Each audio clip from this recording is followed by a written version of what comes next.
when I had to slow my life down, I had to pull back from building my business, Bella Diva Fitness, and I had to find some supplemental income. I went to dinner that night at a restaurant. This is the day of surgery. This is the most clear I've ever felt in years. If something is feeling off on your body, don't wait, because that's where the underlying issues can start to get established. We were always told don't eat processed foods. Even though it's all natural peanut butter, and nothing else was in there but other than the peanuts and the salt, it's still processed, because you process down the peanuts. If you want your handful of Doritos even once a week, great. It's the everyday consumption. That's where the balance comes in. Comfort is not the same as safety. You can still be safe about doing something outside of what makes you feel comfortable. If you're not growing, you're dying. Hey everyone, and welcome back to the Spotlight on Good People, where we shine a light on the humans that are making the world more compassionate, connected, and kind. Today's guest is someone who's turned her own journey of resilience into a calling to empower women everywhere. Laura Dalsanto Wu is the founder of Bella Diva Wellness. But more than a title, she's a woman who believes that strength, confidence, and nourishment are not trends, but the foundation of a fulfilled life. For over 2 decades, she's been committed to helping women move beyond diets and confusion and instead discover what balance, health, and true confidence look like in their lives. Laura's work isn't about quick fixes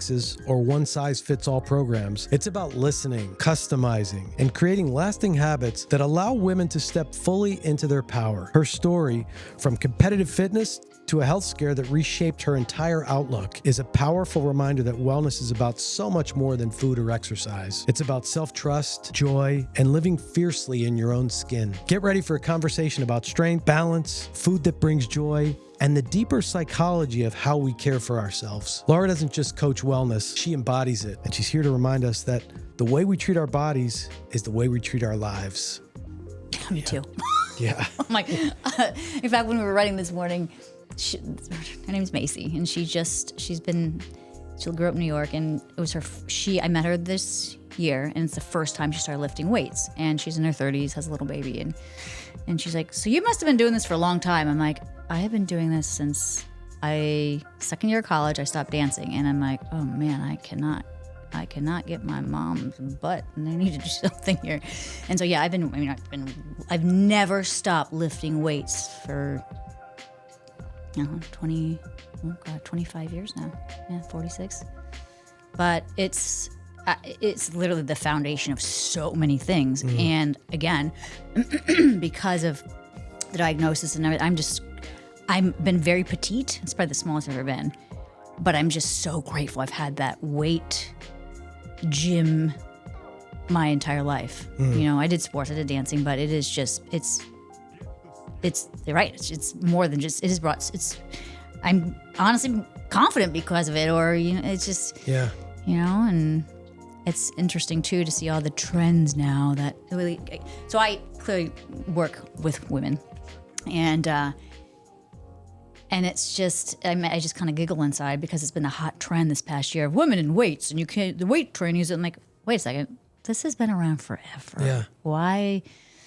And I get so, a pet peeve of mine is just these whole trends of, I don't know, the top 4 now are weightlifting and creatine, and like, this has been around forever. And then the other trending are things you've never heard of, but it now all of a sudden is the hottest thing. Yeah. And it's like, well, what do you believe? Yeah. The noise out there. And that's where I try to hopefully clarify as much as I can. God knows I'm not an expert, but I love to study and research and come up with many facts. I always just say, if you, I tell anybody, they'll come to me like, Laura, should I take creatine? I'm like, I don't know. Have you read about it? You need to do some research first, and then I'll give you an opinion, but it's not a one size fits all for everybody. Yeah. Yeah. I always laugh about now how weight training is the hot thing. It's like, second, that's been around forever. Yeah. Well, it's so vital in, so many elderly die from a fall, mm-hmm. from something very simple, mm-hmm. that strength lifting over time would make such a difference for, from such a simple thing. It is the number one key to longevity is weight training. Yeah. And you're right, because we've experienced it in Ernie's side of the family. Being a physician, the number one, and again, men too, but women, you fall, you break your hip, and then it is the leading cause of death. Yeah, it's terrible. Yeah. Because you lose all your strength. You can't get up. You usually can't walk again. Mm-hmm. Yeah. Yeah, it's and I watch when we travel. I watch people now because everybody tries to get as much as they can into the overhead compartments. I watch people try to pick up their luggage and put it overhead, and that's it. Looks like a simple task, but it's a 40-pound overhead lift that most people can't do. Or walking through. When we went to Europe a couple years ago, they, in a good way, don't have the same luxuries that we have at their airports, where when you get off the plane, you got to go down the steps, you got to walk. They don't have people movers everywhere, which is great. I mean, it keeps people moving. I counted the last time we went to Michigan and recently, and I looked at how many times there were stairs and an escalator. And we always have this competition, Michelle and I, about taking, even if we have our bags, we'll take the stairs. Certainly. And we count how many people actually do take the stairs, and it's almost zero. There were one or two in a full day of traveling that in all the stairs that we encountered when we changed planes in Charlotte, I think it was, or DFW. Yeah, it was Charlotte.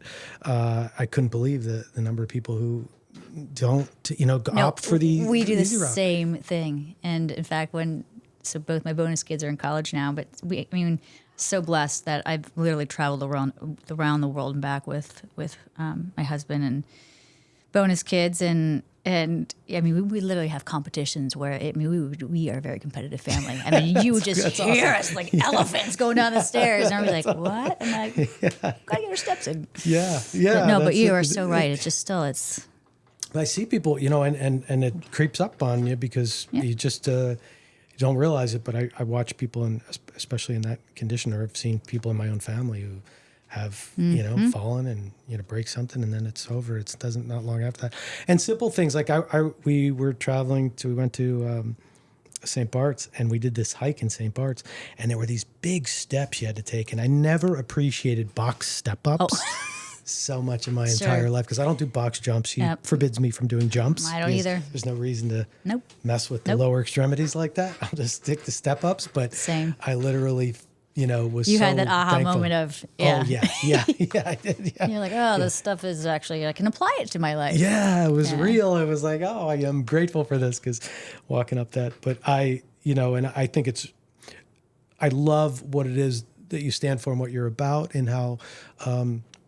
I know you you have a background commitment of empowering women in multiple ways, and you customize the formulas for every woman, because every woman has different needs, or they hear things differently, or they respond differently.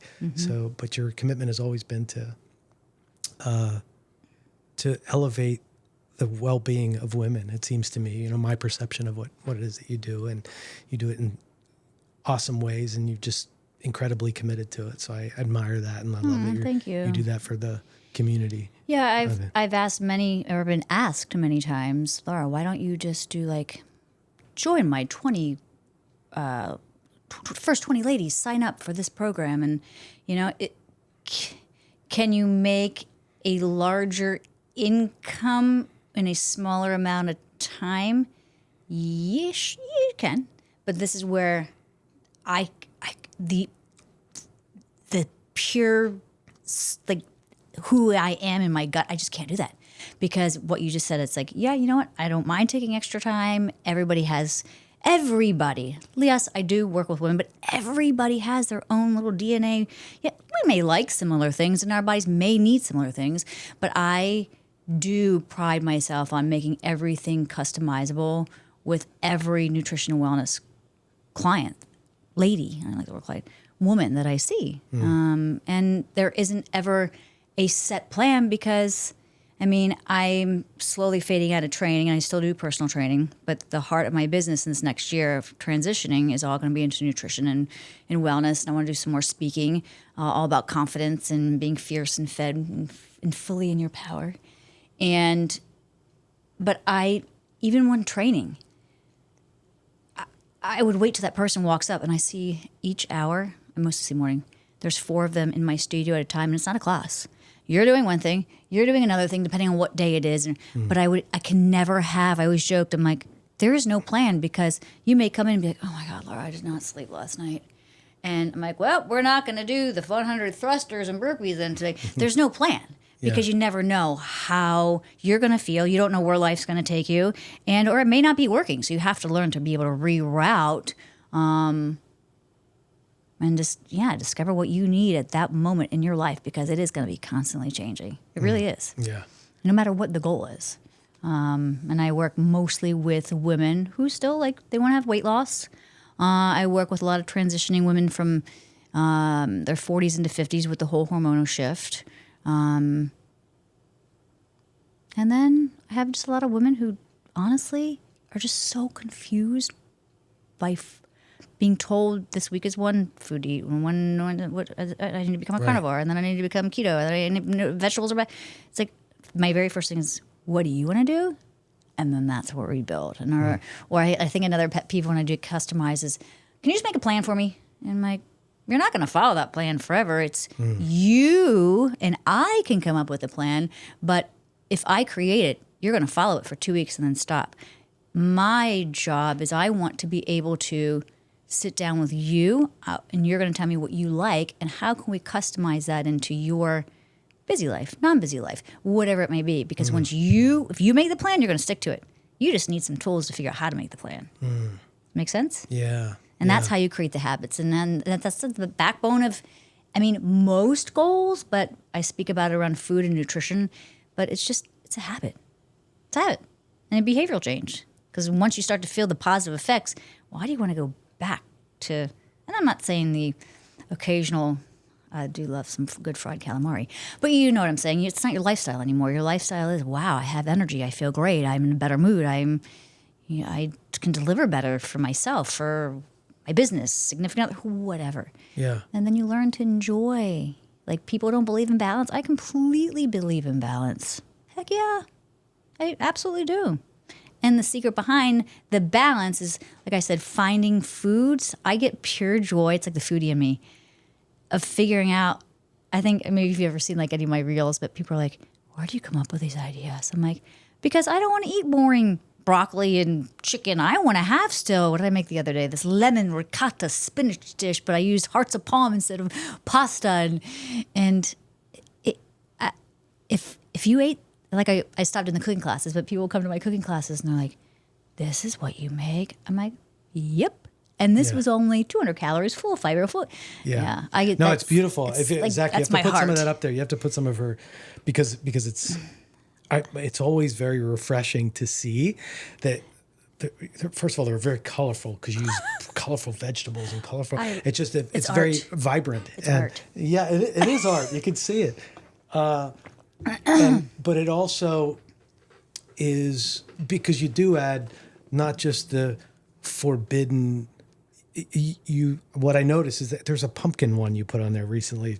Pumpkin. Oh yeah, my muffins. Yeah, maybe that's. And it what had cream cheese in it. Yeah. Like if you learn to have that versus the 500 calorie one, and this has more fiber in it. Of course, there's always a health benefit, but I want a good, creamy, cheesy, sweet treat that. Yeah. If I can have this, and I make them as simple as possible, but yes, you do got to put a little effort into making them. Yeah. That becomes the habit of what day do you have an hour to batch out.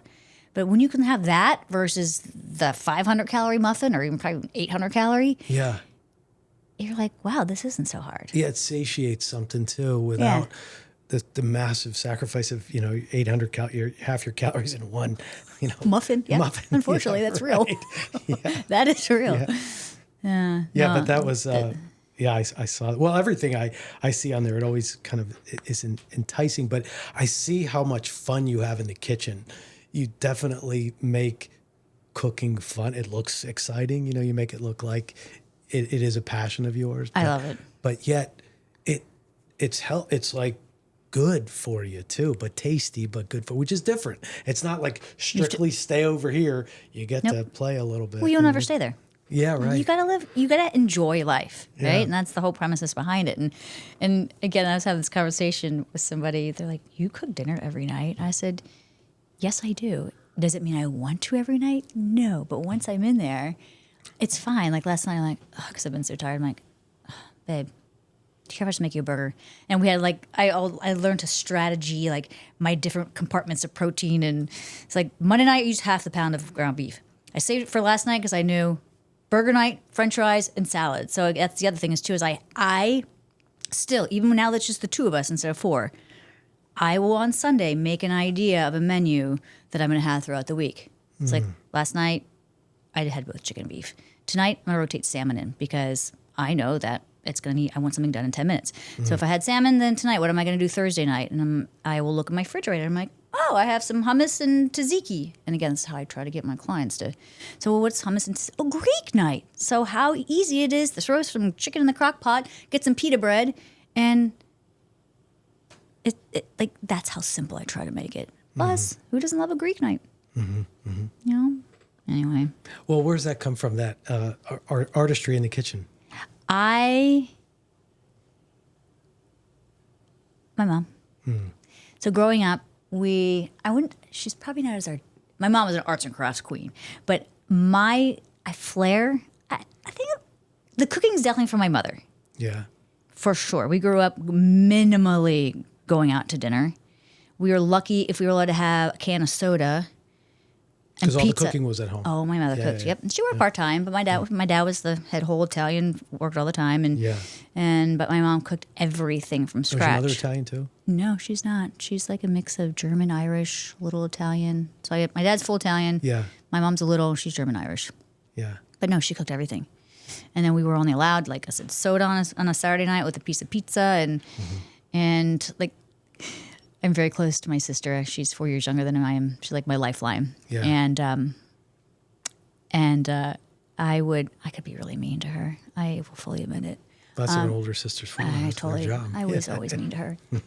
And we were not allowed to have cereals like Lucky Charms, or if we had cereal, it was unsweetened Cheerios, or anyway, if we were allowed Lucky Charms. Cheerios were like going to the opposite extreme. And there wasn't even honey. That was just the dried Cheerio. The we weren't allowed to put sugar on it. Yeah, we're like, Mom, eat the banana with it. I'm like, right. So and then you run out of banana so quickly. Oh, yeah. And the soggy, mushy rings that were in your bowl. But Lucky Charms would be a treat. Yeah. And I'll never forget going into the kitchen like later in the night after dinner. And if we didn't eat our entire dinner, you got nothing else. Whatever you ate for dinner, that was it. But I would go sneak in, and we would put all our cereal in Tupperware containers, and I would go and steal the little marshmallows out. So when my sister would go in there, it would just be nothing left. Yeah, the marshmallows are gone. I used to do that all the time. But no, I grew up, my mom cooked everything from scratch, and I know that really led to me getting into cooking. And I think another turning point was when I started competing in my 20s in fitness, and it was called figure and then bikini. I always still had that foodie inside me, but now my meals had to become so structured. I knew I did not want to just eat the salad and broccoli. And like I said, this was 25 years ago. And so it was the tilapia and, oh my God, stuff I used to eat. But I think then that was also another way, like, how can I create my meals to give a little bit of taste but still stay in the calorie range? And then, just kind of... Because you really had to be strict with your diet, was like critical to every part of that. Yeah, and that was part of the getting super malnourished, and I took it way too far. And that's actually the main reasons. So Bella Diva Wellness, when I rebranded 4 years ago, went from wellness to fitness because I knew I was slowly going to be fading out of fitness. And I mean, fitness will always be a part of my life, and I will coach customized programs, but I no longer want to be in my studio training. I want to be out and about talking more and doing all of the nutrition with even physicians. And I'm still going through the psychology change course to add on to about habits. But it was, I knew that if I was going to live like that, I had to figure out something. And then I got a little ADD moment there. When you met me at CrossFit, I was starting Bella Diva Fitness because I thought I wanted to coach girls who are going into competitions because I didn't want them to go down the wrong road that I did. Like really, I never had an eating disorder, but I was disordered eating because there's two. You have eating disorders, which are being bulimic or anorexic. Thank God, never. But it's probably more these days with everything going on with weight loss, this and that and the other. But at that time, I should say 72% of people had disordered eating. So I had such a a box around the food that I could or couldn't eat because of competing so long. And most competitors, once they start competing, they'll like gain 30 pounds because they didn't eat the foods they wanted to eat because all they ate inside this box. So I'm like, that is not going to be me. Unfortunately, this is where the stubborn willpower comes in. Oh, competition's over. I'm going to eat like this forever. And that's what really started to make my body spiral down because I had this disordered eating of if I didn't have, I was just always use the good old chicken, broccoli, rice. I couldn't eat it. Oh my gosh, I can't gain a pound. Oh, no. And it became just so, smoke mirrors in my head. And fast forward, we'll go into how I finally broke out of it. And can I still, not food. I think another battle of my body changing, and everybody who talks to me, they're like, Laura, you still look amazing. It's still that image that's been embedded in my head of constantly being in front of, on stage, Laura, you got to stop this. And it's either, you can look picture perfect, and as the inside, my insides were just totally like fading away. But to realize I didn't want that to happen to any other woman. That's why I started Bella Diva Fitness. I coached 5 girls, and I realized it didn't matter how much I tried to help them get fun with their food, and it didn't matter because it becomes such a mindset in that other person. You can't control that, and that's another reason why I'm diving into this whole psychology work of habits and behavioral change, and because you can't change that with somebody. So I got very frustrated. I didn't want to do that because why would I want to help somebody compete? And then they started losing.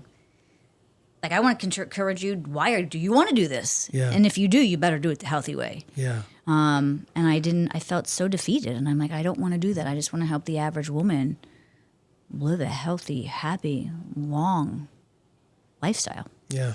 And so that's what started working with women. Then I had that whole scare of Addison's, and realizing I had to dial my life down. And you are not Superwoman, and just. Well, there's so much psychology to food, and especially for women, there's so much of a mental game that is so.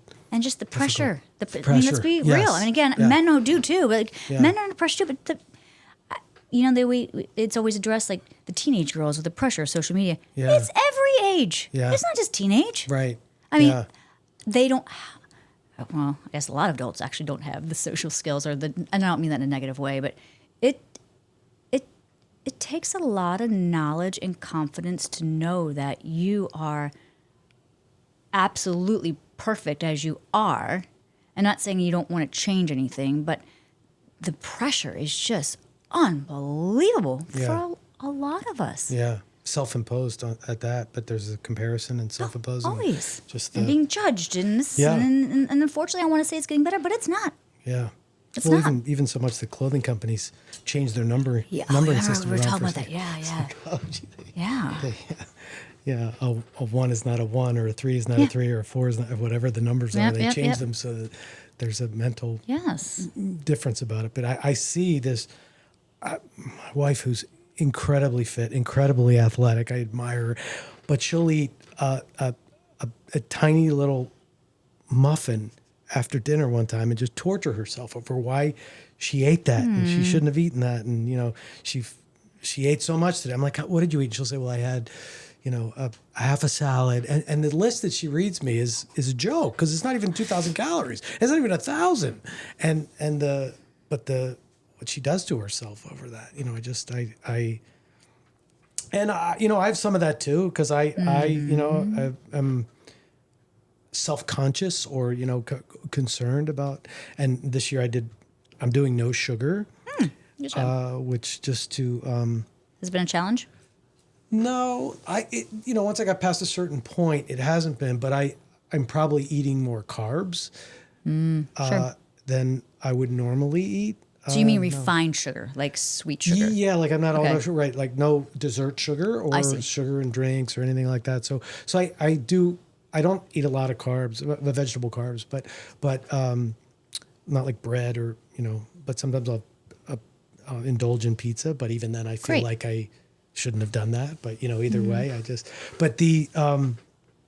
but I watch I think there was an addiction there for me for sugar before. Like there was something I got from it. Not that I indulged in it a lot, but like Haribo gummy bears, like I could indulge in a whole bag of those. I used to love those. And it was a ritualistic thing. And not this year, I'm 9.5 months in. I keep saying what am I going to have on January 1st, for that. But it doesn't have the same charge to me now. Like that craving isn't there to.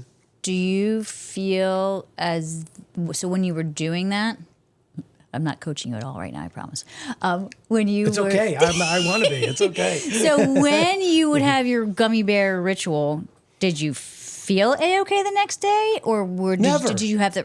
No. So you would go through that cycle which is very common. Yeah. And do you feel, since you've eliminated, do you think you can go to a balance where you're like, oh, there was a jar of bears here, and that's the magical willpower that comes in. And again, it is very true. People think that you either have it or you don't. It is a muscle you got to flex just like anything else, because if you can go back to remembering how shitty you felt, sorry if I messed it, eating all those gummy bears, and there was a jar here, and let's just say you felt great about where you were. Do you feel like you would want to try to say, okay, I'm gonna have 5, and just so I can savor the taste, see if I really like this, and knowing that you don't want to go back to the way you felt, you could stop at your 5 and move on, or you're like, no, I'm not ready there yet. I don't think I could. I have to keep the sugar out. I think I feel at this point, after 9.5 months, that I wouldn't even want, because knowing that they don't do anything for me in the negative way, I don't even know that I want to even dabble, because I think there was no need for them. I would do them almost like a drug, I guess. Sometimes it was like a habit. Yeah, it would just be like a reward, or just or I don't feel good about myself anyway. Yeah, so it's kind of like getting a flat tire and then flattening the other 3 tires. Sure. It's like this habit that I would just do. You go to CVS and they have this beautiful display of Haribo gummy bears all over there, and I would love to just grab a bag and nibble on them on the way home, and then just. No, I always terrible. just like learning what triggers are for people. Yeah. Yeah, I didn't even. It was almost like I'd see a CVS or a Walgreens, and do I need anything from there? And go in for something else, and always leave with that, something there that. And I didn't realize it was a thing, because I was always anti-sugar, just in my own head, thinking I'm so noble. But I had it crept up on me, and then I just said, well, let me I only did it for the. I guess just the delayed gratification for this year, saying I never like how I feel when I eat dessert. I never liked it. I enjoy it in the moment. What if you just had a control of it? Again, I'm just ask. Maybe one day you do. You go out to nice dinner, or you go back to Italy and you split the dessert, or you know what I mean? I believe that you could do that, but you never want to restrict anything unless it's causing you harm. Yeah. And maybe it technically was causing you harm, because you'd go in this toxic cycle of not feeling great about yourself. And so, who knows, you'll have a balance again, because you recognize it. Yeah, definitely. You will. I definitely feel like that. But it hasn't really been, which I'm glad about. It hasn't been something that I, great.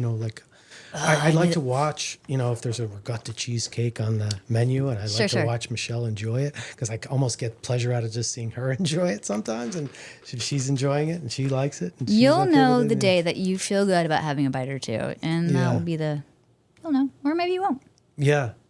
Yeah. It's just been an interesting experience for myself to try to, experiment with. And, but I know there's stuff, I got to get my blood work done, because I know there's hormonally stuff, so testosterone stuff going on with too. me that, I need to, and she's been on me about it. She's like, you got to get your thyroid checked. You got to get, these. And not even that. Deeper, just do you get a yearly physical? It's been 2 years now. So I haven't. You need that. And I'm speaking because, so I'm 46. My husband is 10 years older than I am. And in fact, when we first started dating, he's Chinese. And when we first met, it was at a conference. Actually, it was a happy hour, because when I had to slow my life down, I had to pull back from building my business, Bella Diva Fitness, and I had to find some supplemental income, because I'm like, I can't survive as a single woman here with a nice lifestyle, but it's my business. No work, no money. So I'm like, I got to get a second income. What am I going to do?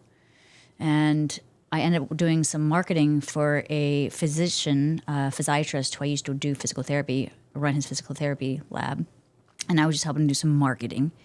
And it was actually just God sent because I applied to be, I was doing some marketing for a fitness company. I hate marketing. I am terrible. Like, it's just, I'd have to for my business, but it just comes natural. I'm not like, buy this hydro jug because it tastes so good. You know, I can't stand selling. And so I was doing some marketing for a fitness magazine that was local here. And I'm like, God, what am I going to do? I mean, I don't want to work for somebody as a fitness coach. That is just not me. I've always owned my own business. Anyway, I rearranged my resume and I'm like, marketing and sales expert.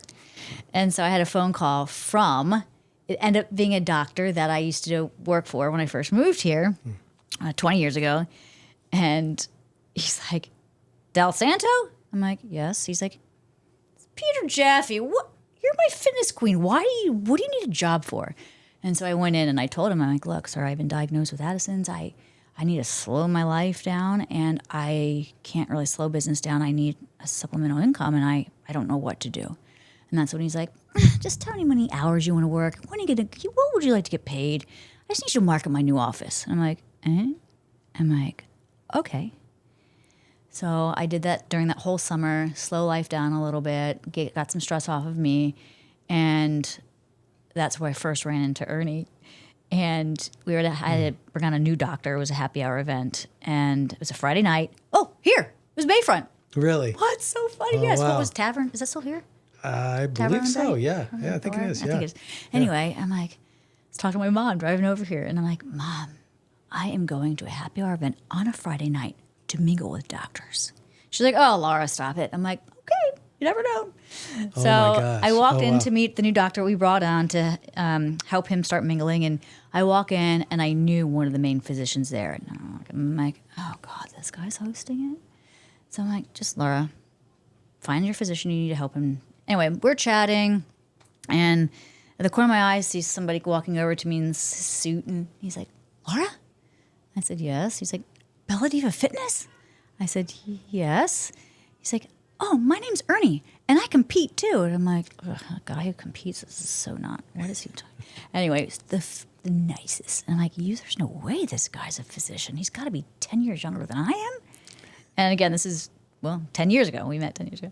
And he's like, well, yeah, you help women compete, and I compete, and I've seen your business, and great job. I was like, all right, great, nice to meet you. Like, who are you? Bye-bye. And so I left. I think the next day, Facebook friends me, and I'm like, I guess he's a physician. And he's got like all these sexy modeling pictures because he just did a competition. And a couple of my clients at the time, husbands were physicians. I'm like, hey, do you guys know Dr. Wu? And they're like, oh my gosh, he's the nicest guy. He was divorced a couple years ago, just really sweet and blah, blah, blah. I was like, okay. I'm like, all right, I'll accept the friendship. But no chatting. We ran into each other again at an event at Waterside a month later. And I hear him, Laura. I'm like, hi, Ernie. And he was about to ask me for my number. And I just, unless I crack a smile, people are like, hi. I'm like, if you know me, I'm like this silly-go-lucky silly girl. And I guess apparently I intimidated way too much. So we said hi, bye. Ran into each other again a few weeks later at a competition at the Ritz that my girls were about to compete in. And that's when he saw me. And he's like, Laura! And I'm like, for the love of God, where is this guy coming from? And he asked for my number. And I'm like, okay. And so the competition happened. Next day, I think it was a Saturday, Sunday, nothing. I'm like, why? I'm like, okay, now he doesn't want to, why did he ask for my number? So I'm like, all right, we're Facebook friends. I'm like, Laura, do not message him. Do not message. And I get on Facebook and privately message him. I'm like, hey, I gave you my number if you'd like to go out for a drink. And so he immediately messaged me back. He's like, I texted you yesterday. And I said, no, you did not. And honestly, did not. In fact, we tell this like when we got married to our pastor. Because if I never messaged him, he's the kind of guy that he texted me, I didn't respond. He would never try it again because that's just, he's out of respect. Yeah. Why would I try pushing? And so I always joke that thank God I messaged him because Yeah. Who knows? We probably would never this happened. I didn't know this story. This is awesome. And so he's like, okay, well, my schedule is this and this because I have 2 kids. I'm like, oh, God, he has kids. I'm like, all right. I'm like, Laura, you're not getting younger. You're 35. And he's like, well, what about? And we found a date like a week and a half later, Saturday night. I was like, sure, we can go out for a drink for happy hour, or for a sunset happy hour. And so that was Sunday. He's like, so what are you doing Tuesday? I said, no, our date is not for another week and a half. I said, I teach TRX classes. It was another place. I said, if you want to come to my TRX class, it's all women, you're more than welcome. So he shows up in his Louis Vuitton duffel bag, all coming in his polo, and I'm like, oh my God, what am I doing? Takes my class. Poor guy, I thought I was going to die because he's like he's a big weightlifter. And that was Tuesday. He's like, so what are you doing Friday? I'm like, our date is Saturday. He's like, you want to grab sushi? I said, well, no, Friday nights I go to yoga and then I usually hang out with my friends afterwards from Mercado. I said, if you would like to join me there, great. I said, then I'll think about going out to sushi with you afterwards. He shows up, never done yoga a day in his life. I mean, it was quite comical. I'm like, I gotta give kudos to this guy. We had sushi. We couldn't stop talking. Next night we went out for a real date. And then it was just too good to be true that every month I'm like, this cannot be happening. And I remember telling my sister and calling her up, and she's like, you have a problem, don't you? I was like, I do. I've just been addicted to the drama and the relationships in my past life that, everything was a struggle, or it was, I always had to fix it or be in the lead, and it was just different. And she's like, okay, you have somebody who cares for you and wants to take care of you, and you're denying very foreign it. For you, right? Oh, yeah. I was like, no way. Yeah. I mean, so anyway, we go on a year and a half. My lease was up. He's like, I would like for you to move in, because one day I do want to ask you to marry me, but I do have 2 kids and it might not work. And everything is a step here. I was like, okay. He's like, but think about it. You let me know. And I said, okay, I'll think about it. So it was the end of the year. I said, great, I'll move in. I move in. I mean, anything I wanted. I left everything behind, moved into this, of course, gorgeous home I'm in now. And I'm like, man, I don't know if I can do this. And I was so used to having half of the days to myself because he had his kids 50% of the time. And I'm a very independent woman. And when my day was over of seeing 30 people a day, I just needed to decompress. And I remember driving home one time, bawling my eyes out to my sister. And I'm just like, I can't do this anymore. She's like, what's the problem? I said, I walk in the door. I put my bag down and he's like, dinner will be ready in 10 minutes. And I'm like, she's like, you're going home to a man making you dinner and you're crying? I'm like, I just need my space. So I went home, still bawling my eyes out. I couldn't stop. There's no fake. And he's like, what's the matter? And I'm like, I can't do this. I'm like, I just can't. I'm like, honey, I need to come home and just decompress. He's like, whatever you need. You tell me what you need, because I don't want you leaving me over this. And it's this reality of somebody, I couldn't do it.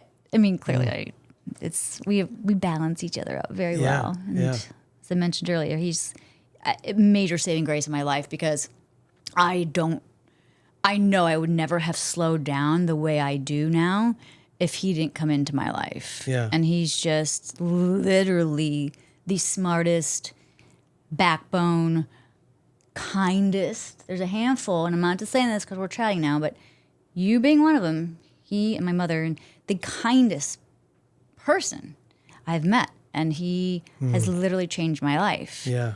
And I get it.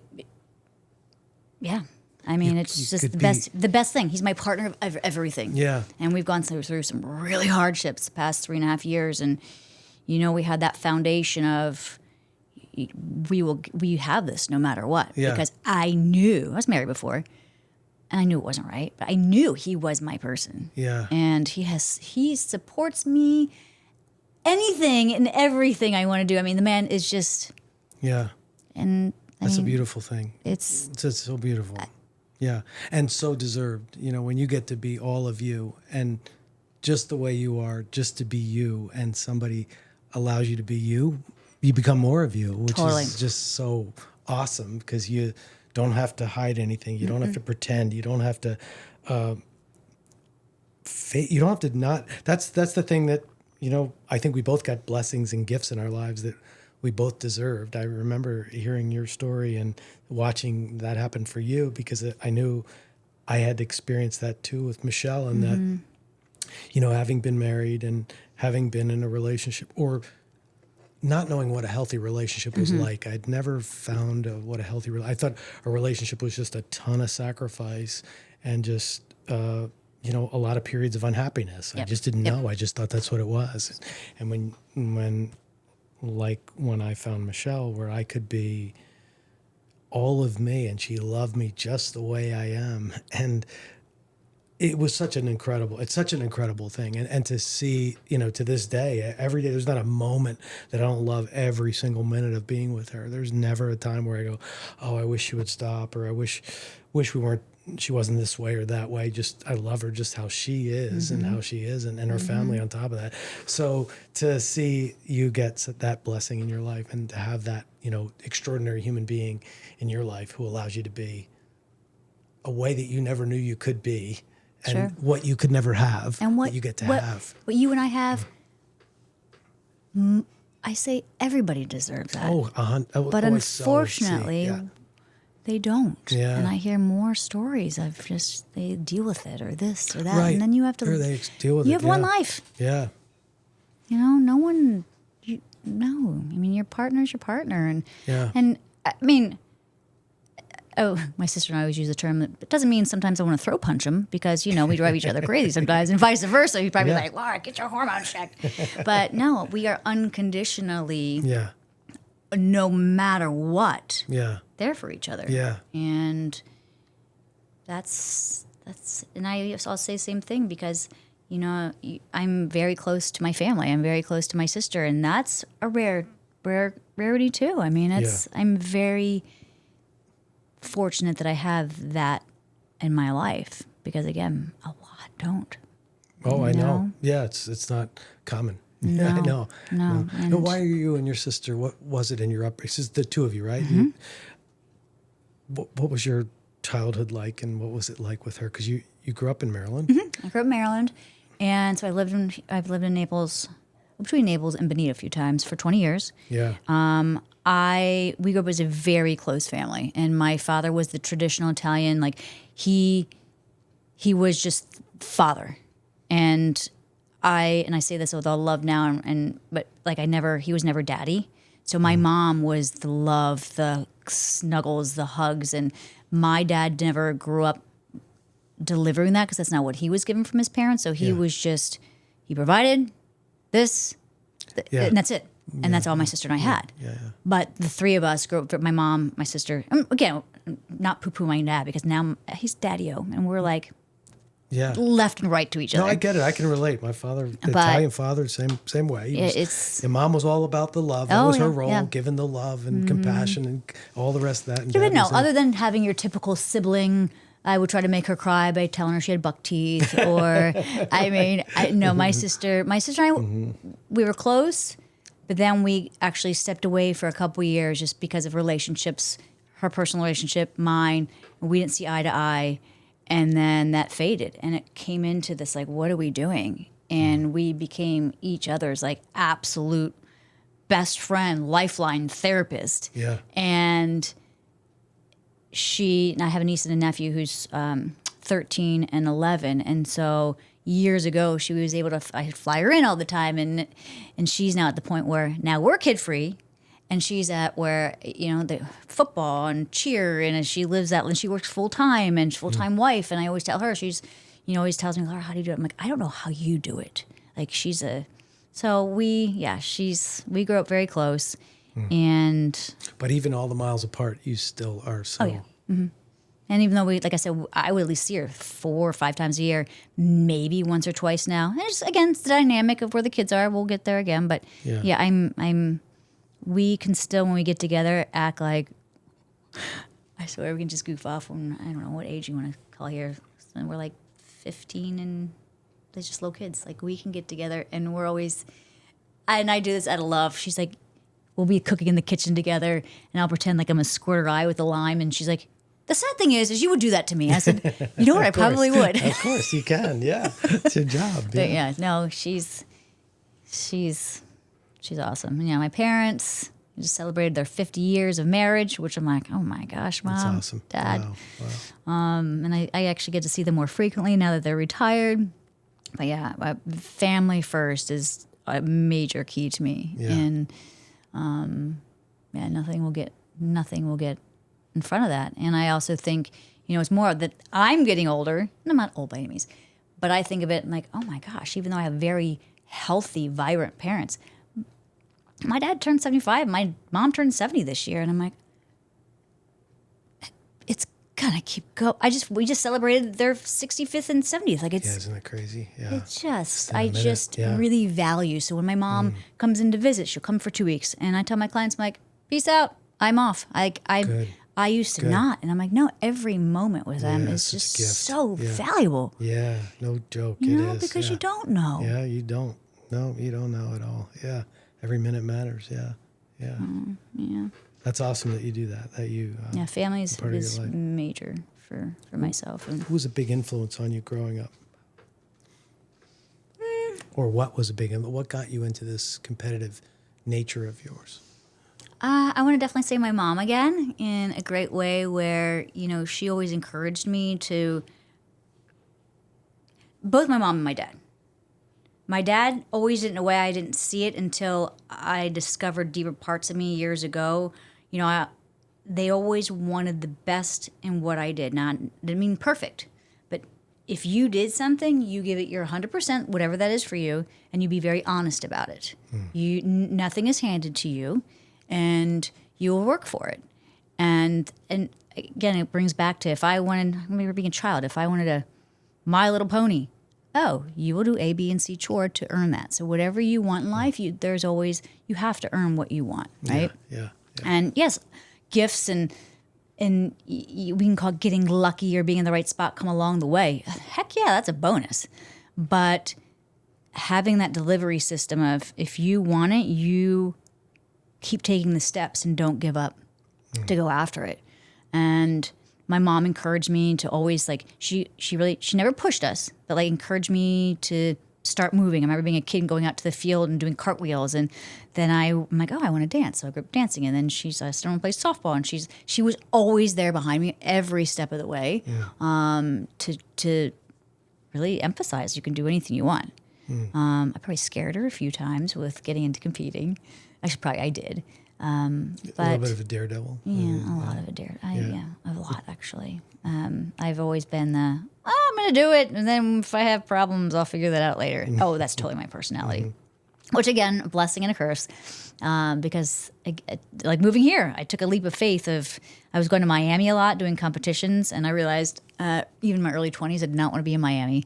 And that's when I discovered Naples. And I'm like, I'm leaving business and my family. I'm just going to pick everything up, move. That and was I did. a big deal. It was a huge deal. And years into what I thought was going to be a position with career plummeted. And then I had to get back up again, plummeted. Many times I wanted to throw the towel in because even 15, 16 years ago here, it was, it was old fart central. Really, there was nothing viving around here for probably by now a 30-year-old.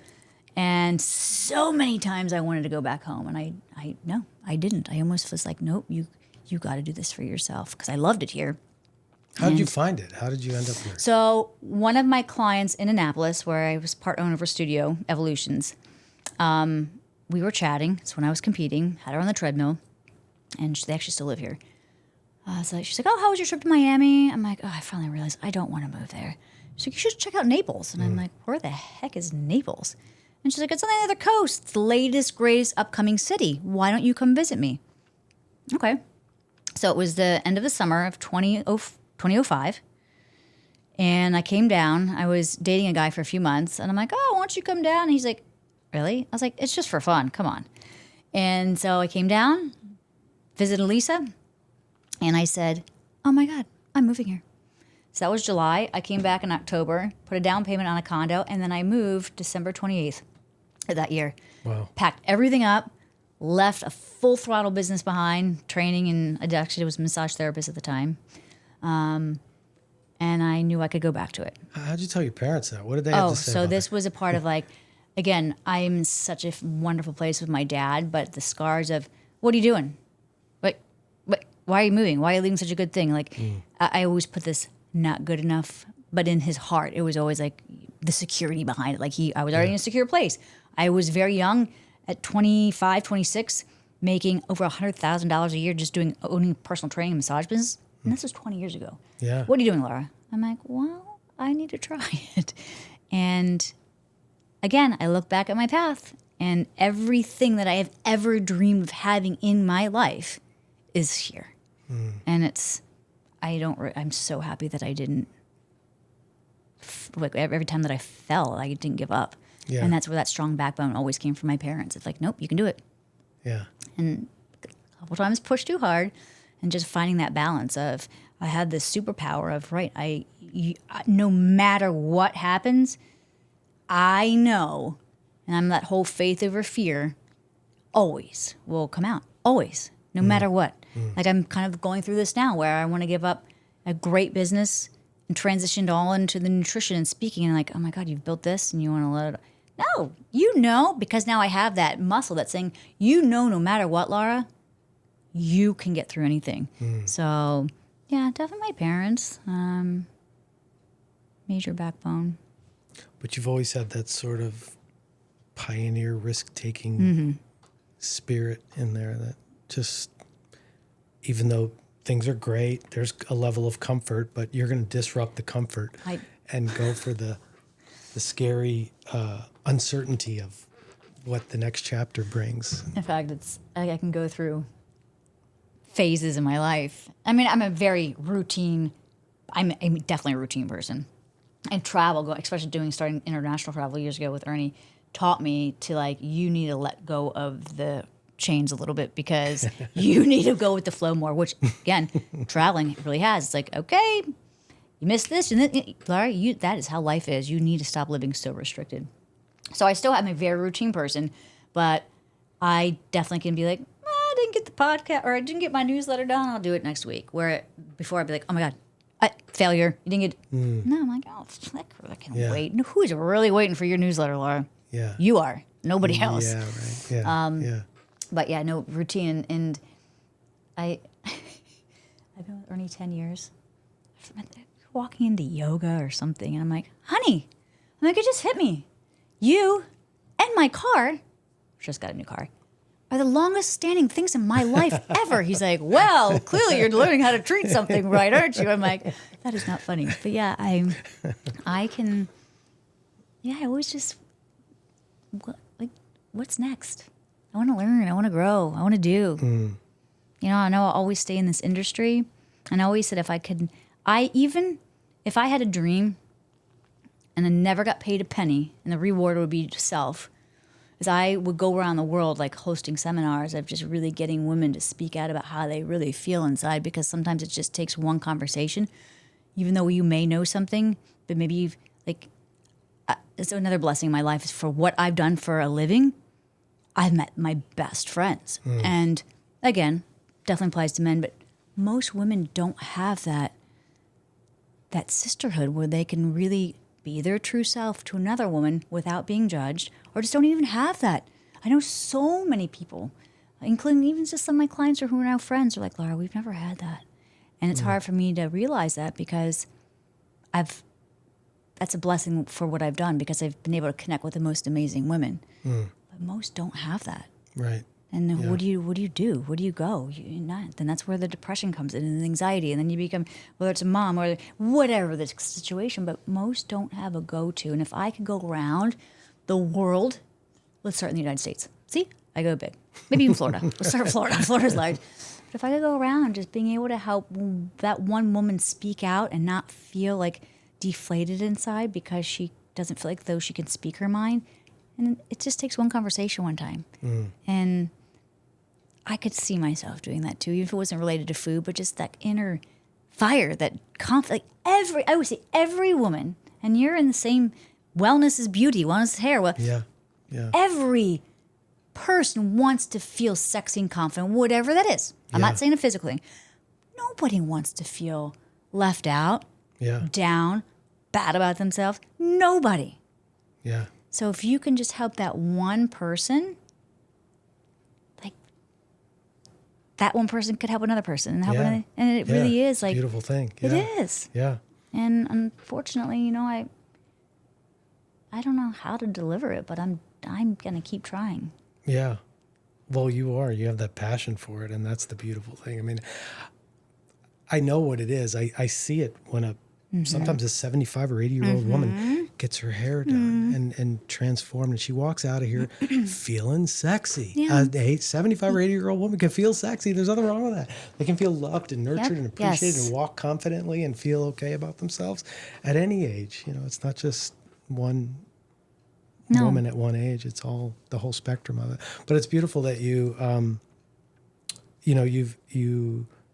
know that that's what your purpose is. You get that's what the point of it all is. And that's where the fulfillment and rewards of life come in, to just make a difference in somebody like that, which has such a ripple effect. Yep. The 1 minute with me that was not intended, but the impact, I mean, it wasn't a planned event, but you selflessly gave. And, that has had a huge impact on me and other people. And then, when you impact somebody like that, whether it's through wellness and whatever way you're contributing to them, they're a different human in the world then. And then they go out in traffic and are different. The road rage person doesn't upset them. They're like, you needed the space more than me. Go ahead, have a great day. Right. And who knows, maybe that road rage person was like, somebody was nice to me. Yeah. Maybe I won't be. Yeah. Yeah. It's like grace. Yeah. Follows itself. Yeah, it's a beautiful thing. So I love that your parents put that in you in a way that, and then for you to be willing to just just say goodbye to it all and head to Florida and just without any roots here. You didn't have anything here. You had nothing here, which always takes it's a big deal. I love talking to people here because there's so many people who have that's a similar story where they left their roots. My father did it many years ago, and I'm so grateful he did. But there's so many people who at 25, 26, whatever, in their 20s are packing up and moving to Florida without moving to Naples, especially Naples, because Naples is like, there's not as much opportunity. And especially 15 years ago, there wasn't as much opportunity here that there is over there. It takes a level of, courage, insanity in some ways. Especially your father was saying, what are you doing? What are you doing? Yeah, you're going to go I was settled. I was comfortable. I was happy that you were happy and life was good for you. And now you're leaving us. You're headed south. Yeah. Well, what else? What keeps you in those moments where when you were here and you thought, this isn't working. I'm going to have to, you seriously consider going home, leaving. What kept you from throwing in the towel? Because I knew I loved living here and I wanted to find, it is very therapeutic for me. I really am affected now. Like we always go home for Thanksgiving and I'm like, oh my God, it's black by 4:00. Like even on the worst day that you'd have here, those palm trees are green and that sky is bright blue. And I am very affected by water. I love the beach. Yeah. And I, knowing that I always had an intense position with my career. 90% of my life, I always owned my own business. And I knew this was such a therapeutic grounding place for me that I would fight to be able to stay here. I did not want to go back. And no matter how close with my family, I didn't want to be there. Yeah. I knew in my gut, I'm like, no, nobody has a straight line. Everybody's going to have the ups and downs. And I didn't want to leave. I wanted to stay here. Yeah. And it would have, there was never, I grew up in Maryland my whole life, so it would have either been here or go back home. But I'm like, no, you are not pansying out. You are not doing this now. You are staying and sticking true to what you know because, I knew.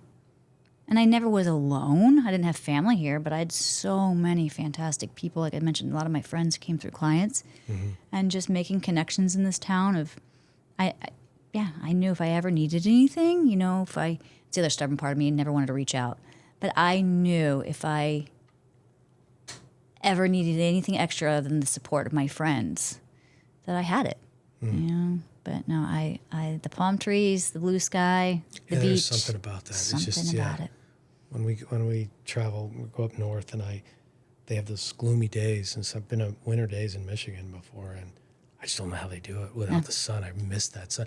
I don't mind getting off the plane and feeling that humidity just soak my soul. It's okay with me. I love and even as it rained today, I went running in the rain with my friend, and it's just different. It's a different. The birds are always chirping. Anytime I talk to my mom, my sister, which is weekly, they're like, "Oh, there's birds again." I'm like, "Yes." She's like, "It's like a Walt Disney movie there all the time." I'm like, "It really is." Like the birds are always chirping, and I'm just a happier person here.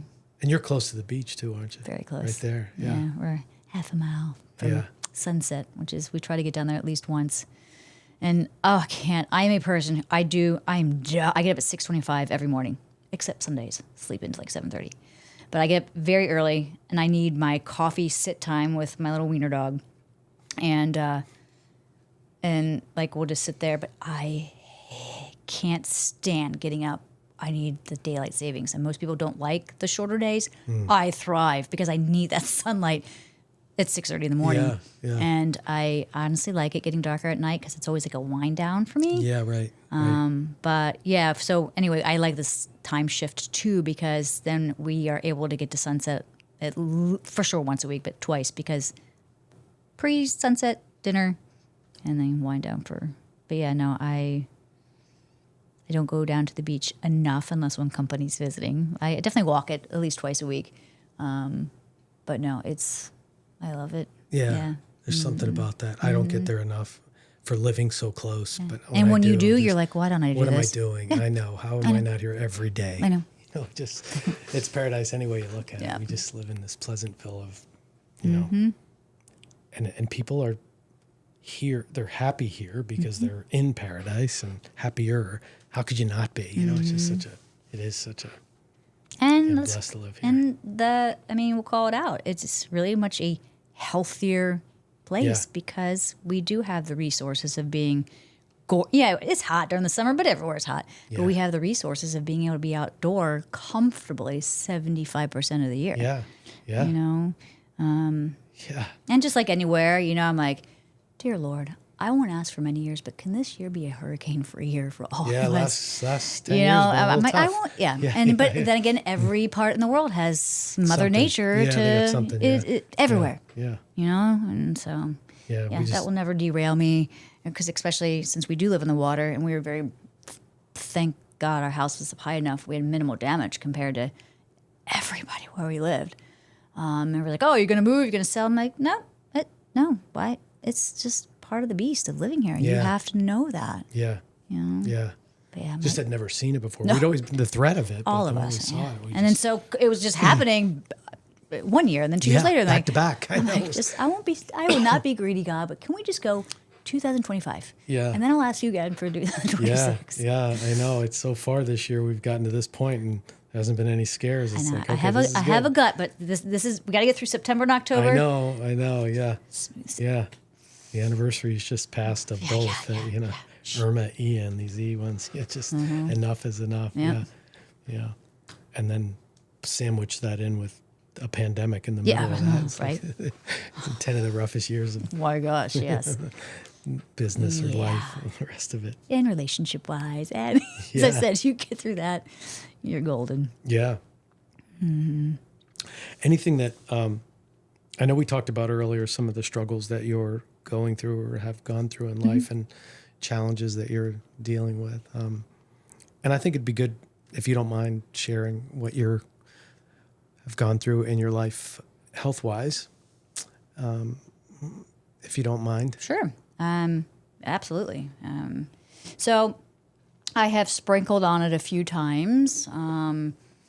Again, just the social media world, because that's where I conduct 80% of my business. And people are throwing in the towels left and right because of obviously what's going on in the United States and all over. But I use that platform to encourage and deliver the message of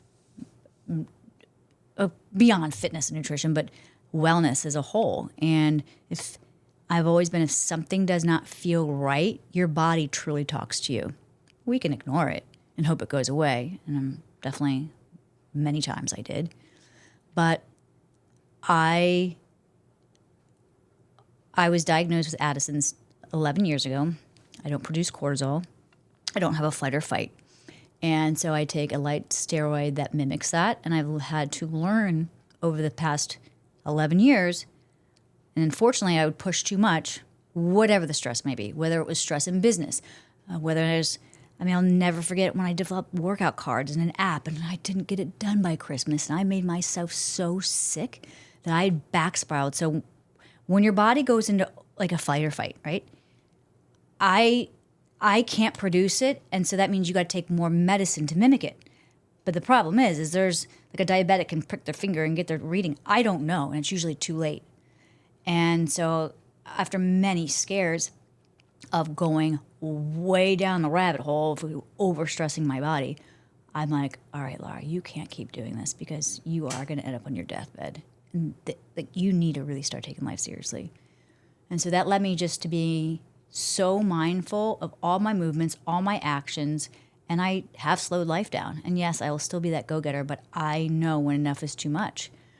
And another really scary health adventure my body went through was actually a few months before getting married 6 years ago. I had saline implants, and the left one encapsulated. It means it moves, goes out of the pocket. And it was up in my armpit. And I'm like, oh my dear God, is it fitness? No, I've had these things 15 years. What is this? And so the more I read about it, your body can just start to reject it. But also during this time, or later on in this 15 years, I didn't put two and two together, but the autoimmune's now coming on, blah, blah, blah. And I'm like, all right, I keep hearing about this breast illness. And again, it is not a scientific diagnosis. There is not... It can't be on paper. You have this because of this. Can certain things happen because your body may be fighting something toxic? Absolutely. But I thought everything I have, from thyroid to my Addison's, has nothing to do with these fake boobs in me. And I'm just going to get them redone. So, of course, I got them redone. And within 2 years, it happened again in the left one. And I'm like, what is happening here? I lived with this really weird physical pain. And again, I can now backtrack of being extra tired. Body just inflamed. I'm like, oh, I'm just blaming my hormones again. Hair's falling out again. And about 2 years I lived with this. And I said, what the heck am I doing? And 2 clients happened to be new and come into my life. I had always get their health history, and they both had their implants removed. And they saying these different symptoms. I'm like, And they're like, yeah, there's this incredible human being. That's all he does over in the other coast. If you do it, that's who I highly advise.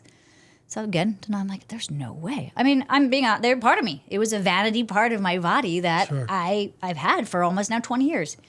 So anyway, what month are we in? September? So the beginning of last year, I remember my mom was visiting, and we were in a dressing room, and I bent over, and I'm like, Mom, I'm like, look at my boob. I mean, it's like totally, it was just so deformed looking, and other than itching for running. Anyway, I'm like, honey, I think I have a real problem. And he's like, Laura, you're being, I'm like, no, something's the matter. And it takes all I have to actually want to go consult with this physician. So we went and had a consult last summer. He is, again, one of my top 5 amazing human beings.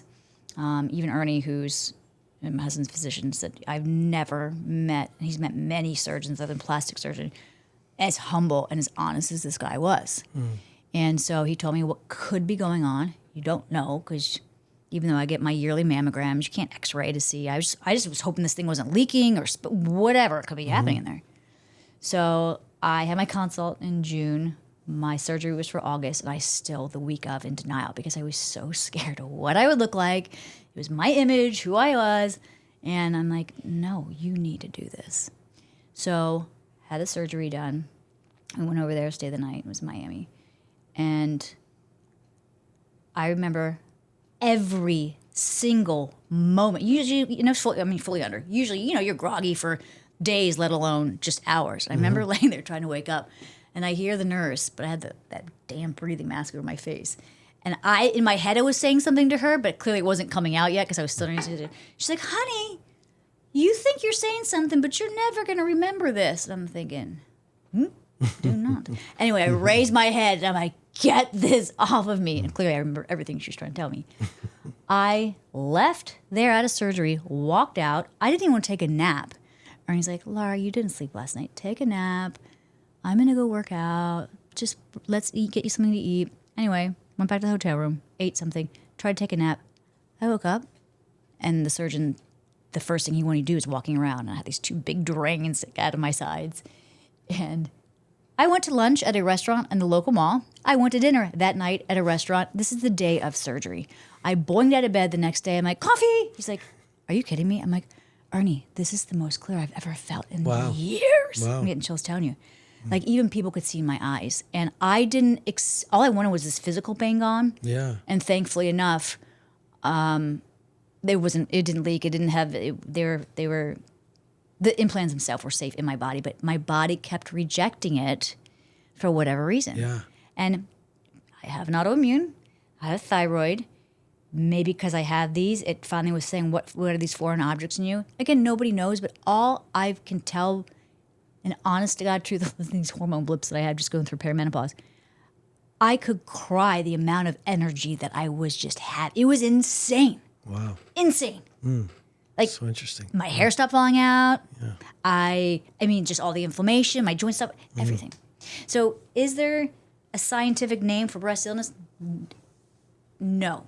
But can women's bodies respond to something foreign, especially if they do have an autoimmune? Heck yeah. Yeah. You know? And I never, people are like, do you regret it? I'm like, no. In fact, I look back at pictures and I'm like, holy big boobs. And I've had several women go and have consults with him and or have some here and they removed him. And they're like, oh my God, Laura, we, didn't realize the pain, like just living in pain because you're afraid to get rid of. Of course. And if I'm very close to all my physicians here. And of course, they all know what I went through and encouraged it.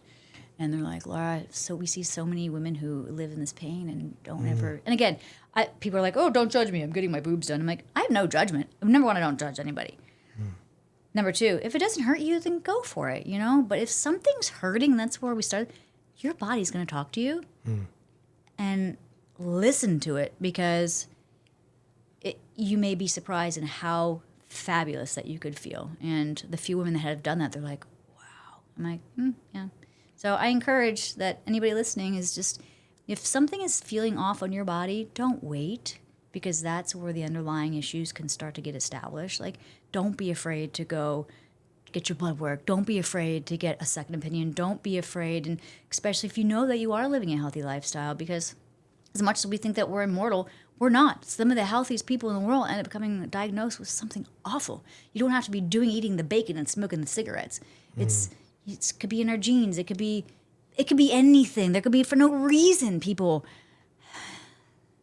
have a major health issue. And then, like you said, you don't even think about what could happen if you just could have simply gotten that test done or, So I just encourage, your body's talking to you, listen, and the answer's always there. Yeah. Yeah. Well, thanks for being so transparent about your... And I love not having my boobs. I'm going to tell you. I'm actually very happy. Yeah. We put so many poisons in our body in so many ways that we don't even know. I think a lot of people do that don't... when we traveled to even St. Bart's, but when we went to Europe, we just noticed that the food we ate, the same foods, we responded differently to.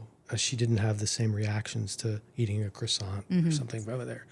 It was so different. And, there are a lot of things that are put in foods here that are made them so they last longer or whatever they do, and they're allowed to put them in. But what's a way for somebody to start the journey? Because I think it's so, people just feel like, oh my gosh, how could I even begin to clean up my life or clean up my diet? What's a way that somebody could just take a baby step or to take that first step into eating cleaner, healthier, without sacrificing too much of the taste? Flavor. Yeah. So, we were always told don't eat processed foods. Well, anything,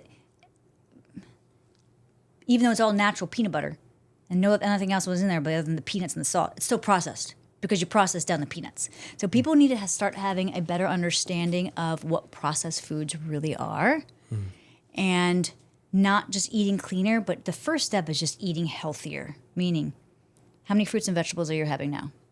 Let's just pretend you're still eating the Doritos and the Cheez-Its. I'm not going to tell you to eliminate that yet and getting caught up on seed oils. And like, this is where that food confusion comes in because then you're like, oh my God. And then you're like, screw it.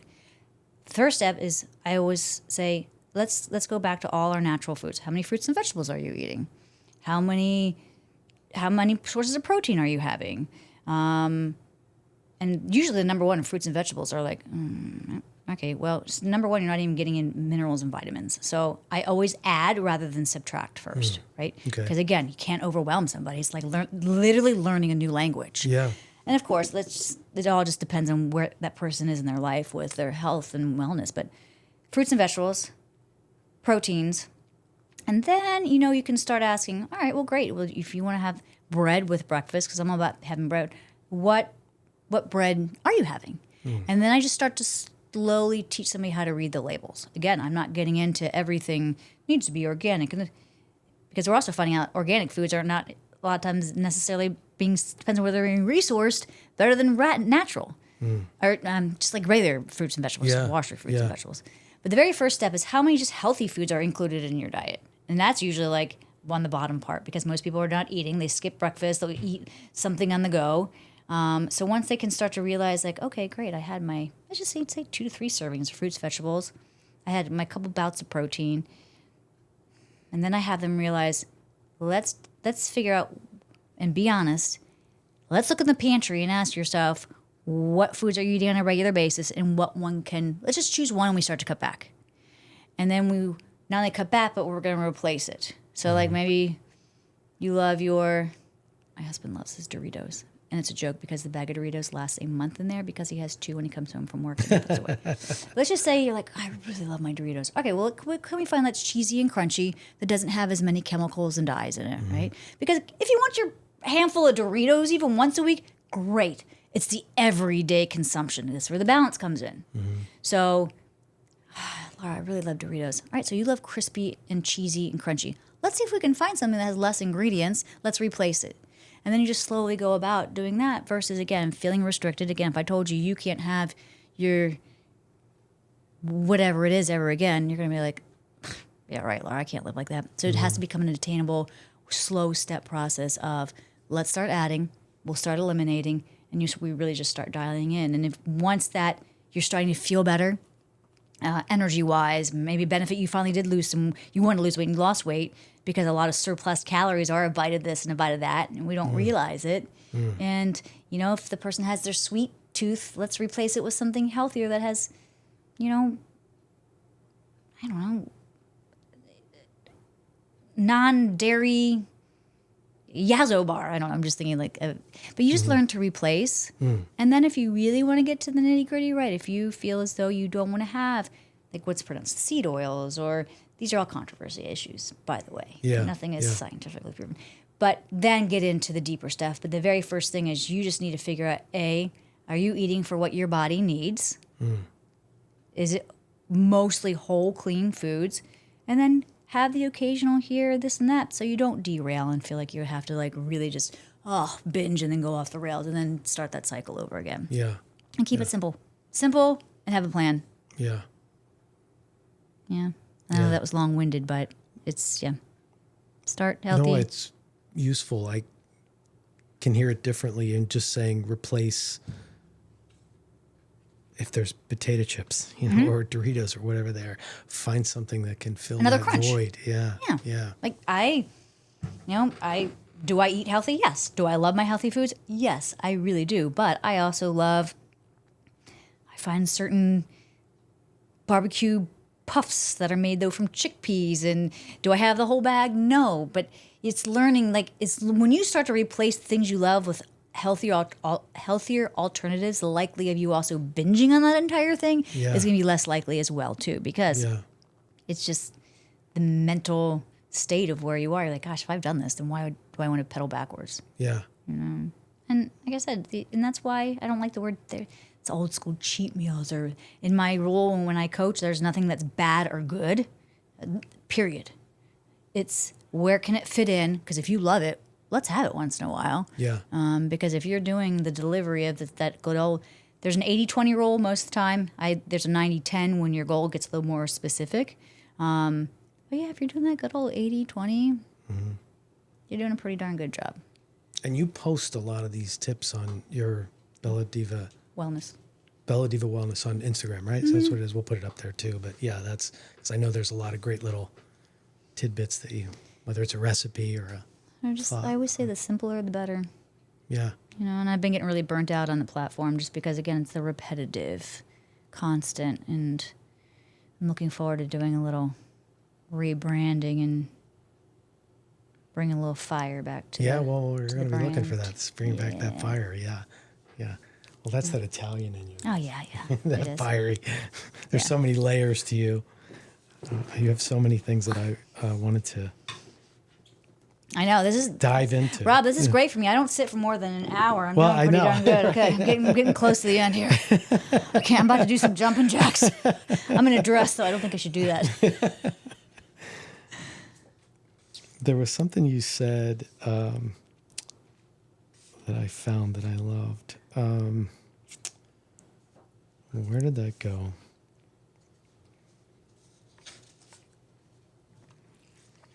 It was about, here it is. A ship in the harbor is safe, but that is not what ships are built for. Is that like a mantra in your, did you say that somewhere? Somewhere that I came said up? no. So I used to coach a nonprofit young girls fitness, wellness, mindset group called the WellFit Girls. And that was one of the mantras that we used about, it's not meant to be, there's a safety zone, but you can't be afraid to break through your comfort zone. And there's a difference in that, we used to actually always say that a lot to the girls. And you have your safety, but then you also have comfort is not the same as safety, right? So you can still be safe about doing something outside of what makes you feel comfortable. But if you stay in this little safety zone forever, I always say if you're not, and I don't like the word dying, but if you're not growing, you're dying. Yeah. You stay stagnant. Yeah. And it doesn't have to be anything huge. It can be something little that you want to accomplish. And so it's like, that your ship is not meant to be sat there on the dock. You need to get that yacht going out there and cruise the world in that thing. And, or maybe it's a dinghy, I don't know. But whatever the size of your boat, it's not just supposed to be sitting there. Yeah. It's meant to take adventure and, but in a safe way. No different than us sitting here for 2 hours and not getting up and being active. Like we have to do a walking podcast. Really. Seriously? Oh my gosh, that's the next one. Right. I'll put you on my podcast. You're like, Laura, it's been 5 hours. Like, let's go, Rob. Love it. Don't tempt me because I would. I know. I believe you.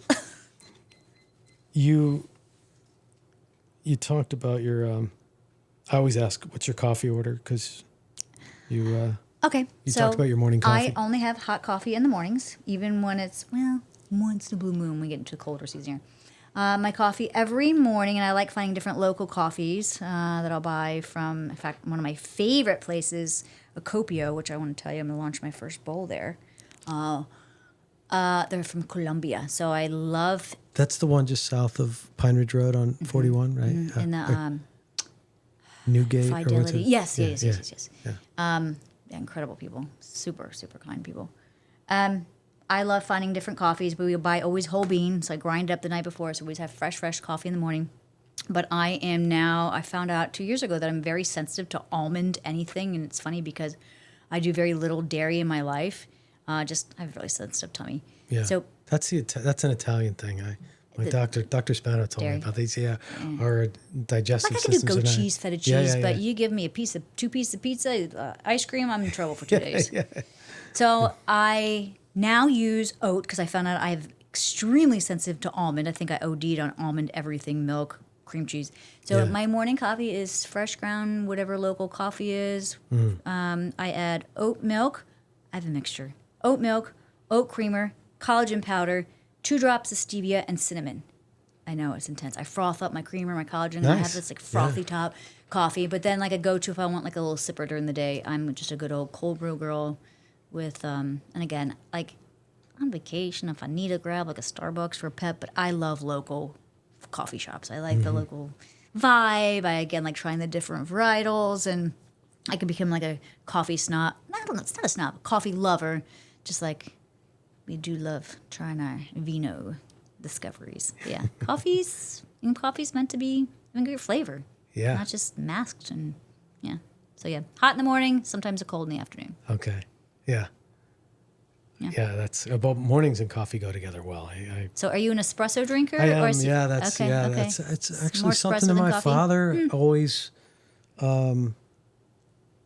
It was kind of our thing we connected together on in his later years of life. He would tell me when he was sick, or even before he was sick, he would send me a picture of an espresso cup as a text, and that meant come on over and let's have an espresso on his deck together. Aww. And we enjoyed, when I got to really love him and not love him in a way that accepting him for who he was, because he was a hard-nosed Italian my whole life. Was never good enough, never always trying my hardest, and never could please him the way I wanted to. But I realized that he was just doing the best he could, and that was made me who I am. He wanted me to be a better person, so that's how he was. And when I could, when I really got it, that was his way of showing me love, and I could love him the way he was and not the way I thought he should be. We had a lot of great years together at the end of his life where we would sit and have espresso on the back deck together, and it was a beautiful thing.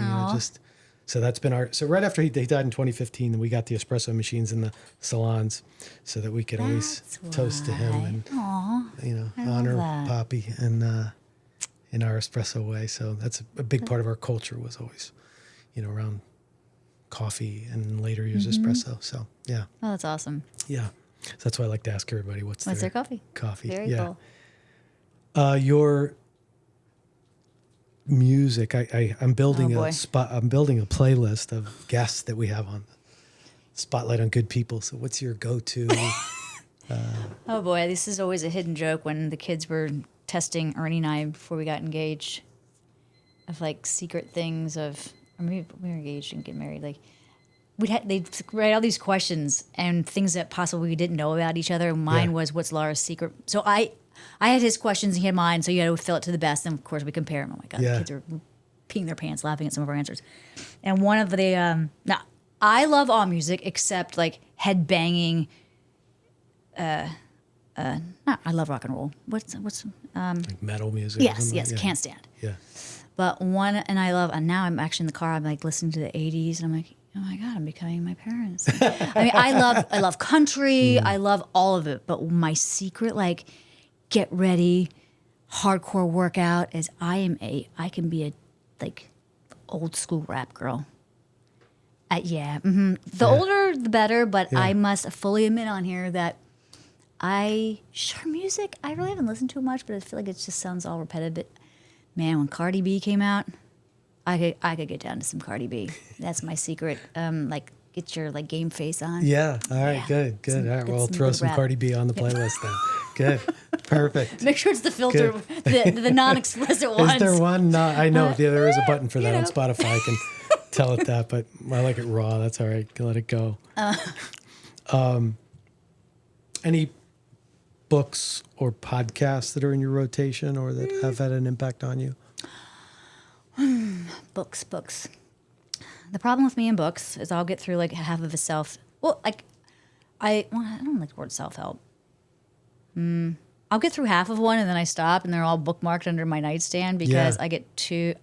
So I have not been traveling and we're going to start traveling again. And so my favorite thing to do on a plane is, even after like 9-10 hours, is I love to read. Sometimes I put a movie on, but that's like my cozy spot on the plane is to read. Yeah.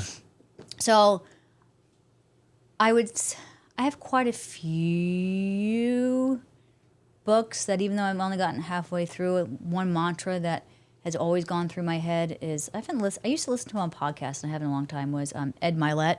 Oh, yeah. And his book of The Power One More. Yes. So that would just, again, I got halfway through the book. I think I said listen to it on podcasts. I love audiobooks.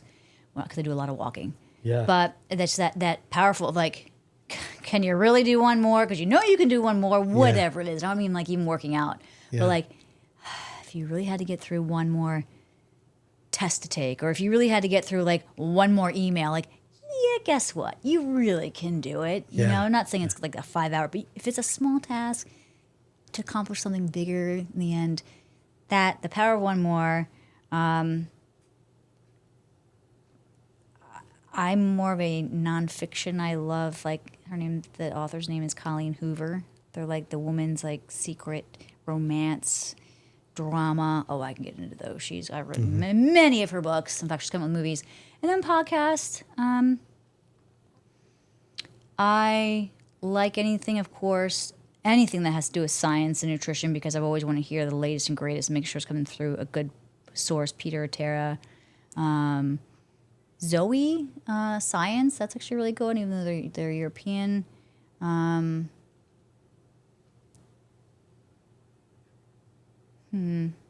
ones I have in rotation. There's actually one called The Nutrition Diva. She's like quick little tips. Again, I like listening to things, so it helps me also spark to say, oh yeah, I forgot about that. Yeah. I was listening to Ed Milet for a while. What else is in the top there? The Body Pod. I think her name's Laura and Haley. Again, all about anything to do with women. Yeah. And then clearly you're in my subscribe, because I didn't even know you were doing this until months ago, and I was listening to some of them, and I love it because it's storytelling time, and I think that's when somebody really gets to know somebody best through telling stories. So, yeah. Well, this is why I love to. I love this. I always thought about doing one. I'm like, oh my gosh, you have a million things. But I'm like, who knows what's going to happen in the next year of diving into a whole new world of rebranding. No, I think you should. You absolutely should. You should. You absolutely. Walking. There's so much to share. Yeah, walking. I mean, that's brilliant. I love the idea. I might take that. Totally could do it. That would be amazing. Yeah. Yeah, that could totally be a real thing. I will give you credit for it. You will be my first guest. I love it. I don't know how long I'll last on it, but I'll get through what I can. Just keep pushing. Yeah, well, that especially, you can't quit then because you're on camera. Like, you got to keep going. There would be no way I could say I give up. Yeah. Do you have a hidden talent? I mean, it's not funny or anything, but I think I surprise people when my clients come over. I've turned my formal dining room table into an arts and crafts center because I get this again, got it from my mama, I've been into dried flower projects. I actually love creating. I cannot draw, but I love creating projects, like little arts and crafts projects. And I will do a Christmas present every year for my clients that have like a meaning behind it. And this past year I really got into dried flowers, even like picking my own and drying them. And it's just like such a sitting there moving meditation of creating. And so I guess it's a talent, having arts and crafts. I mean, not too many people have the patience to sit there and the nice thing is it can be like the ugliest masterpiece and look amazing to you. And, who cares? But it's very therapeutic to sit there and create something. Yeah, I love creating. Yeah. If your life was a movie, what would the opening soundtrack be? Oh, well, it wouldn't be Cardi B, I'll tell you that. I do love that good old theme song from, what's the most, Laura, come on now. It's everybody's favorite movie, and Top Gun. What's that song on the end when why am I drawing a blank? You know what I'm talking about. I do, because it's in my head and I can hear it. I mean, when that comes on in the car, I want to like fly through. I want to go. Like that I can hear it. Yeah. That is another game on. Like, let's do this. Yeah. I can be that. I get that. I can have that, but I also can be like a Saya, like her empowering songs of just Alive is one of them, or Unstoppable, or just that theme of that always will literally bring me to life and give me some oomph. Yeah. I got pick three random. Now I'm thinking of that song though of Top Gun. Yeah. Danger Zone. Oh, thank you. Yeah. Yes, thank you. Ooh, okay. Pick three. Go one light. Well, you want me? Oh, I'm wherever you want to go. You can kick wherever you want to go. Do dark, and let's do one more light. Okay. Which order? whatever. Pick the first one you want to read. Read Ooh, I it got two out loud to icebreakers. us, and then Icebreaker. This is an icebreaker card. Icebreaker. What is the best this is perfect for you. What is the best fast food restaurant? I don't think I've set foot in a fast food restaurant in decades. Let me think. Fast food. I would say some sort of sub shop. Like, what's fast food? Like, we're thinking like fast food's like a Subway. I think it would be, sure. That's included in there. So yeah. I would just say McDonald's. fast food. Let's just say the first thing that came to my mind would be some sort of like sub shop, because that would have such a variety of. If I wanted to have like a regular sandwich, I could with all of my macros. I see right where my brain goes. Or if I want to do a salad, or a lot of times you have like lettuce wrap options. But I feel like that even though it's fast food, and yeah, it's deli meat, or again, pick your poison. It's still getting some protein in, but you still get your vegetables. I would say some sort of sub shop. Okay. All right, great. No accident that you got that one. That's good, because that's helpful to people. I think that's great. I mean, it just defines like what's fast. Yeah, that's a fast food. Of course, yeah. Yeah. Okay. Let's go to another icebreaker. Icebreaker. Oh, God, it's all about food. No, Rob, what is your comfort food? Ooh, what is your comfort? I don't know if I'd call it comfort food. You can play cards. 2 up, please. Comfort food. I do, okay, so again, if it were at home, I do love a good hearty stew with some really crispy sourdough with olive oil and lots of spices and dipping. Oh, wow. So, yeah, we can go there with like a big glass of red wine that all combined together. That's still an Italian soul. Yeah. But I won't call it comfort food, but if I like going out to order, like on date night, I'm just not a fried person unless it's good French fries, but I love just like the perfectly light tempered calamari. Oh, yeah. And it has to be those little fried vegetables in there too. Yeah, There's a couple restaurants in town that have some fried calamari. Yeah, where's your favorite one? What's one? It's been true to always having excellent and is have you been to Grappino's? No. Okay. I've heard about it. So this has been turned. I'm a major food snob. Like my husband and I are foodies. Like we love food, and it's been turned over like 3 times. And now Grappino has been in there for years. Now they have the Grappino Bakery. It is one place that has been a constant. Never had a bad meal, and I don't know. We've been there at least 6-7 times over. Like they were actually one of the best ones over. Is it down here? Is it downtown? It's literally 5 minutes up the street. Yeah. It's, if you're heading south, it's just past the hospital. Yeah. On the so you turn left and it's on the right. Yeah. Yes. I know. Excellent food. Yeah. Very Mediterranean Italian, but their calamari, I love it when it's just lightly tempered, so you still get that crunch, but you still can taste your actual calamari. And I love the tentacles. That's my favorite part. Oh, me too. These are like the ones I go for first. Yeah. Everybody else pushes them aside. That's what I want.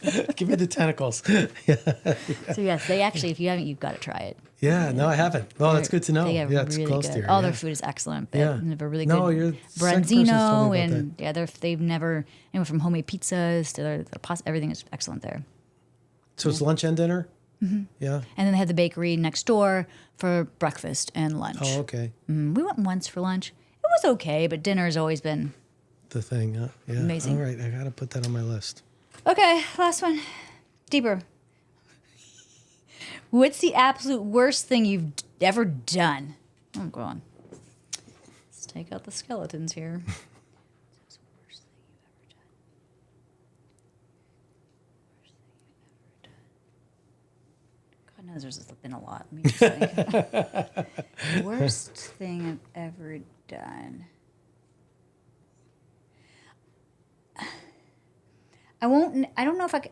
I'm just, of course, the first things that are coming to my mind rather than a specific time, because now as I leave here, these are all the questions. I'm going to be thinking about this for the next 2 days. The worst thing that, and I can catch myself would be reacting out of emotion when somebody like really upsets you or angers you, and you can, again, this is where I have to learn to control the fire, because whether it was me or somebody, you hurt somebody I know, I always did it, and I catch myself now. But the worst thing ever is just to react out of pure emotion, because it is not the first answer. Yeah. And I start to learn, like, wait a second, dial it back in, Laura, because you are not you need to like let this simmer and really think about it, because I've made some really not great decisions or conversations that should not have been had because the delivery was just out of pure anger, versus seeing that other person's side, letting it fizzle, and now just having really the maturity to say, is this something that I want to talk to them about, or is it just silence can be the best answer? But just giving that moment to give it reflection, and you know, I'm not saying, oh, I do this every time. It's the thought. I mean, I find times where I'm like, whether someone comments, I'm like, jerk, how do they? I'm like, no, just let them be, because you know what? You never know what's going on through their head, and yeah, you don't. So I've really learned to like not bite back unless you really need to. But Yeah. worst thing, I'm trying to think of a physical. Well, clearly my health. I mean, I really use and abuse being in nonstop. Like, too much of a good thing clearly was killing me. So and again, thankfully enough, I had the opportunity before it was too late to throttle back and learn the difference. But I you can have too much of a good thing, and I clearly proved that with my physical and emotional feeling like you have to be a nonstop badass all the time. Yeah, it will eventually backfire. That grace has to follow in there. Yeah. A little bit of both. Yeah. Well, thanks for sharing that too. Yeah. I have the final question. What do you love about your life? This is going to sound really corny, but everything. I really do. I really do. I am, you know, you kind of roll your eyes when people are like, oh, who really loves everything? I literally open my curtains in the dark and I like, thank you, God. And I just, even, like, we've had some really hard times this past year with work and situations and family life. And I, no matter what, I love everything about it. I don't regret anything that I've ever done. Talking about big picture, but no, I am truly an extremely, but I'm a happy person. And I can tell you that, like, full on. I love my life. Beautiful. That's why you're always exuding that positivity, that good energy. Yeah. Beautiful. Thank you. Thank you so much. Thank you. Thanks for sharing your soul and being so authentic and real. It's cool. Well, thanks I was so excited. I've never been on a podcast before. And I was telling Zach, I'm like, I'm super, like, I get so pumped up because I like chatting, especially with people who I adore in my life. But I'm like, I'm kind of nervous because I've never been on a podcast. But this is good. You need to rattle the nerves from time to time. You're just very natural. You just self-expressed and natural, and it's beautiful. It's refreshing. You know, it's just like, I love to. I feel so blessed in this little tiny Naples that, 15 years ago was a lot different than it is now, but it continues to grow. But that we have so many good souls here, really good people that just we're surrounded by, and that I get to be around more of them. Like opportunities like this, because this will have an impact on my life forever. This conversation, and which we don't have. Ditto. So I love that you did this, because it's not a common find that, you know, people are just always just looking to promote people, but to really deep down and dig into their soul. Yeah. You know, people don't take the time to do that. So big kudos to you. Seriously. No, I it's an honor to get to document these good souls and have a true biography of the people in our community that make up this great place, that keep giving and giving and giving, and you're a giver. It's just in your soul. So I love that. So thank you.